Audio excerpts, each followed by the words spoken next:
श्री राम समर्थ। सितंबर 27। स्मरण ही कृति है। यह बात सत्य है कि गुरु ही सभी बातें करे, लेकिन यह भी उतना ही सत्य है कि वह सभी बातें करता है। किंतु हम भी सत्शिष्य हैं या नहीं, यह अंतर्मुख होकर देखे। देहातीत होने के लिए गुरु की आज्ञा के सिवाय और क्या है। मैं देही नहीं, अर्थात मैं देह का नहीं हूँ, ऐसा यदि कहते रहे तो कभी न कभी देहातीत होंगे ही। दूसरा एक मार्ग है, वह है भगवान को अपना कहना। ऐसा निरंतर कहने से हम देह को भूल जाते हैं। मैं श्री समर्थ को साक्षी रखकर कहता हूँ कि अपना नीति धर्म संभालो और कोई भी संकट आए तो नामस्मरण को न भूलो। मैं जो करता हूँ वह सब भगवान के लिए ही करता हूँ, ऐसा जो कहता है वही सच्चा भक्त है। मैं करता हूँ, इससे जो अहंकार निर्माण होता है उसे मिटाने के लिए श्रेष्ठ भक्त होना चाहिए। भगवान की प्राप्ति के अलावा मुझे कुछ नहीं चाहिए, ऐसी भावना दृढ़ होना ही भक्त का सच्चा लक्षण है। भगवान से हमें जो दूर हटाता है वही असली संकट है। वही समय सुखदायक होता है जो भगवान के स्मरण में व्यतीत होता है। वस्तुतः भगवान का स्मरण कृति है और विस्मरण वृत्ति है। भगवान का स्मरण करना हवन करना है और अभिमान नष्ट करना पूर्णाहुति है। वृत्ति भगवान में लीन होनी चाहिए। जिसकी हमें रुचि होती है उसका अपने आप स्मरण रहता है। विषय का हमें सहज स्मरण रहता है, क्योंकि विषय में हम एक रूप हो गए हैं। किंतु भगवान का हमें आग्रह पूर्वक स्मरण करना चाहिए।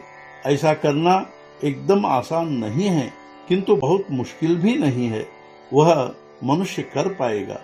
भगवान की भक्ति सहज साध्य है। वह अनुसंधान से साध्य होती है। अनुसंधान समझ बूझ कर करना चाहिए। ऐसा करने पर अनुभव शीघ्र प्राप्त होगा। पहरेदार जागृत रहता है, उसी तरह अनुसंधान जागृत रखेंगे तो विषयों के पैर ही टूट जाएंगे, अर्थात विषय हमारे पास आ नहीं पहुंचेंगे। चोर चोरी करने आएगा, यह ध्यान में रखकर अनुसंधान में कभी खंड नहीं होने देना चाहिए। बुखार आने पर मुंह में कड़वाहट आ जाती है, तब मुंह में शक्कर डालने पर भी वह कड़वाहट कम नहीं होती। उसके लिए बुखार कम होना चाहिए। उसी प्रकार मामूली क्रिया करके दुख कम नहीं होगा। उसके लिए अनुसंधान ही चाहिए। एक लड़का परीक्षा देने के लिए मुंबई आया। परीक्षा समाप्त होने तक वह बंधन में था। परीक्षा समाप्त हुई तब वह बोला, बाबा अब मैं मुक्त हूँ। फिर वह मुंबई 4 दिन मजे में घूमता फिरता रहा।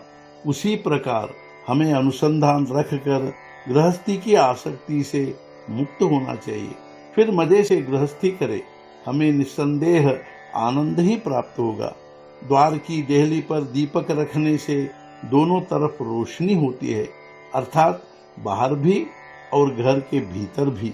उसी प्रकार अनुसंधान देहली पर रखा हुआ दीपक है। उससे गृहस्थी और परमार्थ दोनों तरफ रोशनी होगी। गृहस्थी में बरतते समय थोड़ा ध्यान देना पड़ता है। उसके लिए भगवान का अधिष्ठान यानी अनुसंधान हो।